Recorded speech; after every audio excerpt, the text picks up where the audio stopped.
Kalau nuangis ini ya kan nggak bersih, kan gerakannya harus 2 tangan. 1, 2, 3, 4, 5, 6, 7, 8, 9, 10. 10 Dadah. langkah mencuci tangan. Acara ini sponsori oleh Coco. Dari penelitian itu ternyata benda yang bakteri bisa banyak bertahan di situ itu adalah benda-benda yang teksturnya padat. Jadi kayak logam ya, semacam logam, handle pintu, tombol lift, terus ini pegangan di tangga ya. Itu menjadi pusat perhatian di mana orang banyak bisa sentuh-sentuh langsung. Nah, itu yang harus diberikan. Dan virus itu tidak bertahan lama pada benda-benda yang berpori, mudah menyerap air dan mengkeringkannya. Kan tadi droplet air kan ya, tetesan. Nah, contohnya apa?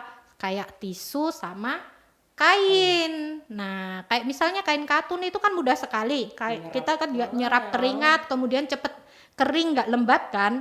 Nah, ketika kering nggak lembab, dropletnya itu kandungan airnya sudah hilang, virusnya pun mati, pecah. Kayak ikan nggak ada di dalam air, dikeluarkan, taruh, mati. Nah, virusnya juga begitu. Nah, jadi kita harus melihat mana saja yang bisa kita benar-benar perhatikan dan mana. Nah, pencegahannya cuci tangan dengan sabun di air yang mengalir selama 20 detik. Ya. Itu. Dan itu. bukannya hand sanitizer ya guys, yang untuk sebagai pilihan pertama atau Ya, pilihan utama. pilihan pertama yang masih efektif direkomendasikan oleh WHO adalah cuci tangan tadi. Nah, kalau cuci tangan nggak bisa, baru direkomendasikan hand sanitizer. Hand sanitizer pun ini ada syaratnya. Oh, seperti apa, Dok? Syaratnya kandungan alkoholnya harus lebih dari 60%. Di bawah itu virusnya nggak mati. Nah, itu yang harus diperhatikan. Dan efek dari penggunaan hand sanitizer ini yang sering dan berlebih itu bikin kulit tangannya menjadi kering. Kadang sampai kasar-kasar, merusak struktur kulit. Dan di kulit ini kan sebetulnya dihuni oleh banyak bakteri yang itu memang untuk pencegahan proteksi supaya bakteri yang jahat dan virus-virus itu tidak mudah. Ya kan, kalau contohnya perumahan ya. Kalau kita punya lahan, perumahan, udah dikasih rumah-rumah, kan dia akan bikin rumah di yang lahan kosong kan.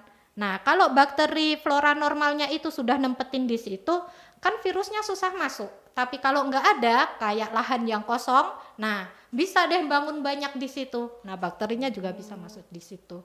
Ya. Berarti ada bakteri kontraktor ya guys. Bakteri Dan siapa tahu kontraktor. mungkin rumahnya KPR atau gimana. Bercanda Bang, bercanda. Ya, dan penggunaan hand sanitizer ini juga harus diperhatikan. Dia hand sanitizer ini hanya efektif pada kulit tangan yang tampak bersih. Ini tampaknya bersih. Nah, ini bisa menggunakan hand sanitizer saat tidak bisa cuci tangan. Kalau sudah bisa cuci tangan, baru langsung cuci tangan. Ya, penggunaannya di sini biasanya kan dia bentuk cairan ya. Nah, terus Gel. ya ini yang gel, ada yang cair. Ya, gel ini sudah ada kayak pelembabnya kan. Nah, kan begini, sama-sama gerakan cuci tangan sebetulnya. Begini, ya pertama. Oh ya, pertama nih guys. Terus 2, ini,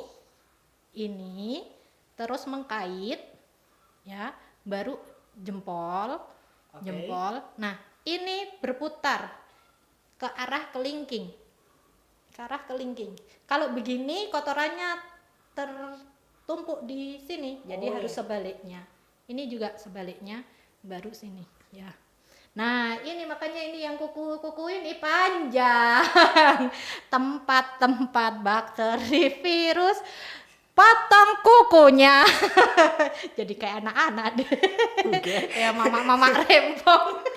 Kalau ngajari anak-anak ya begitu. Nah, ini sama gerakan, ini juga sama gerakan cuci tangan pakai sabun yang dilakukan 20 detik sama seperti itu, baru di alirkan di air yang mengalir.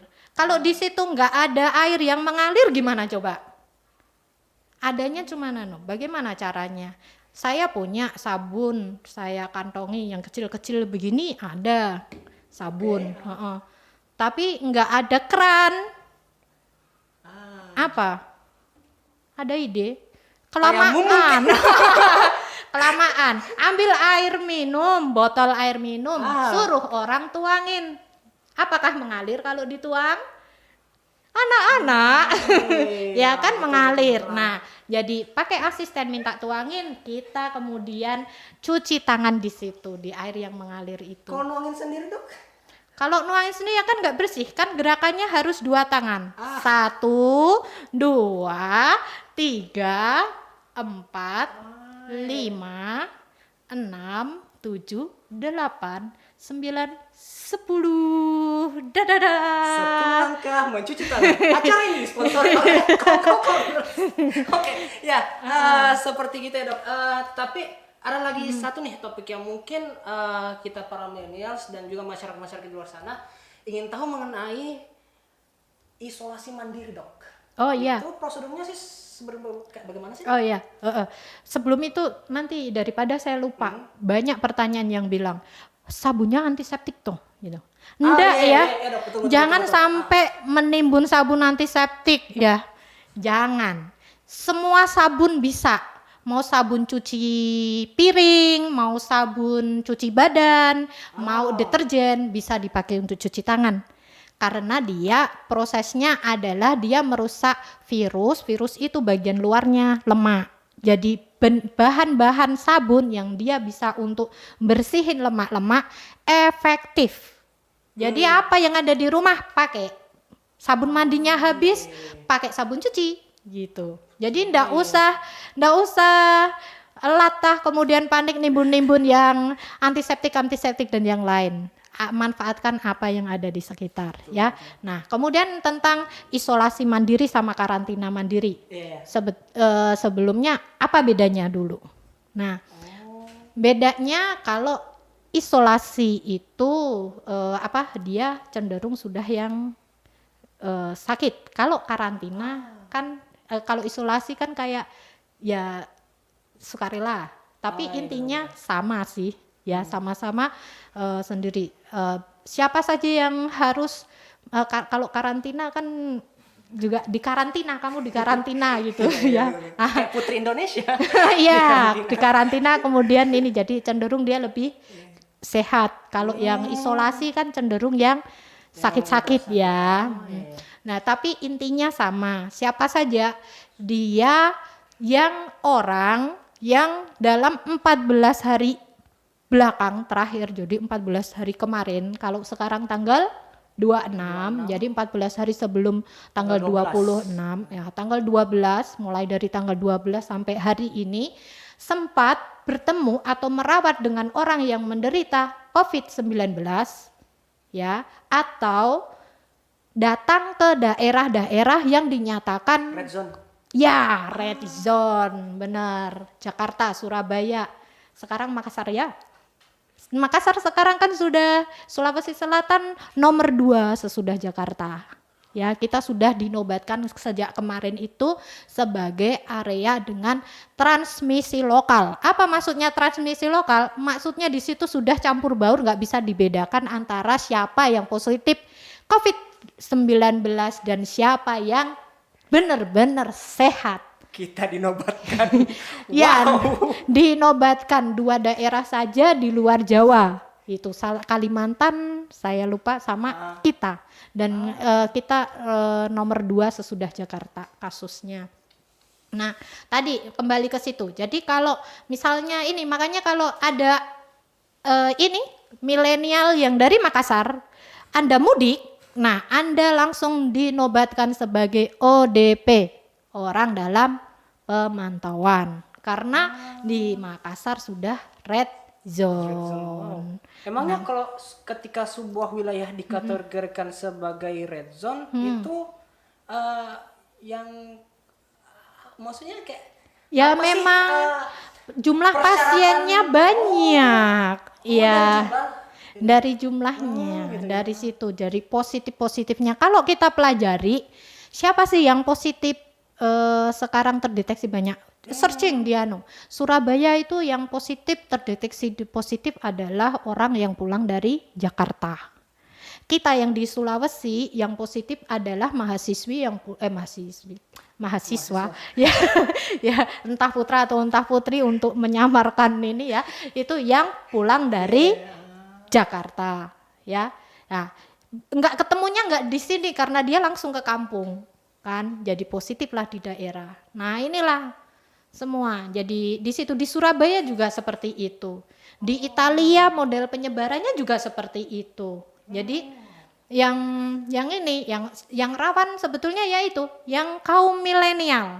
Karena Anda sehat, Anda kuat, kekebalan tubuh Anda kuat. Kalaupun Anda terinfeksi, 80% hanya menunjukkan gejala ringan. Ringan kayak flu saja. Sebagian besar betul. lagi tanpa gejala sama sekali. Berarti Jadi belum tentu kalau carrier itu selalu benar-benar batuk, begitu. demam, enggak. Intinya sakit lah gitu. Berarti belum tentu, Dok. Belum tentu. Malah itu justru lebih aman karena sudah kalau bergejala ditahu ada demam, ada batuk. Kamu kemarin pergi dari mana? Pulang dari mana? Dari Jakarta. Oh iya, kamu isolasi dulu. Aman. Tapi yang enggak menunjukkan gejala dan ini kasus terbanyak.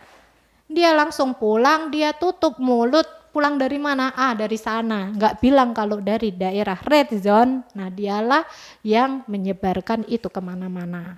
Ya, jadi isolasinya apa? Berdiam diri dulu di rumah sampai 14 hari sebelum berinteraksi dengan orang lain. Dan diam di rumah itu enggak diam, bukan menyendiri ya, diam terus makan, tidur. Itu Meskipun sudah ada kan ya. Sosial dibatasi, tapi bukan berarti segitu ya, Dok? Bukan, jadi di isolasi mandiri itu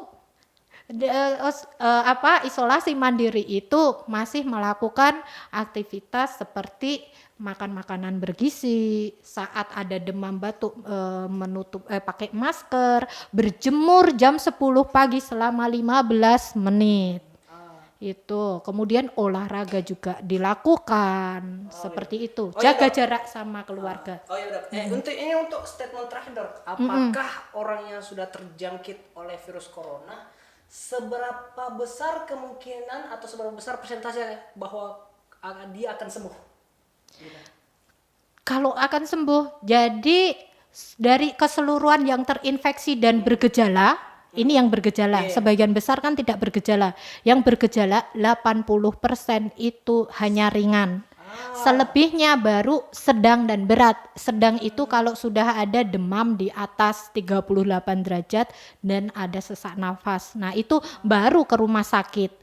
Jadi kalau selama 14 hari isolasi kok kemudian demam-demam, gatel-gatel tenggorokan, batuk-batuk, bersin-bersin, ada yang batuk dan bersin, tidak langsung ke rumah sakit. Isolasi dulu di rumah. Tapi kalau ada pemberatan, nggak membaik, demamnya lebih dari 38 derajat Celcius dan ada sesak nafas, langsung ke rumah sakit. Guys, barusan kamera kita batu-batu, guys. Oke, Kombo Pips. Ya. Dan mungkin gitu ya dulu ya, Dok. Untuk pembicaraan kita kali ini mungkin kalau masih ada mau dibahas mungkin di episode selanjutnya. Iya, oke. Untuk sebagai penutup, saya bisa ngomong begini. Bukan berarti karena virus ini, meskipun virus ini membunuh manusia, tapi bukan berarti virus ini juga membunuh kemanusiaan Anda. Betul. Macam mereka tuh. Oke, so that's it for our episode today from the Kangkau Corner. Happy Nongki, karena cuma Nongki yang ngasih, cuma di sini. Di sini. Bye.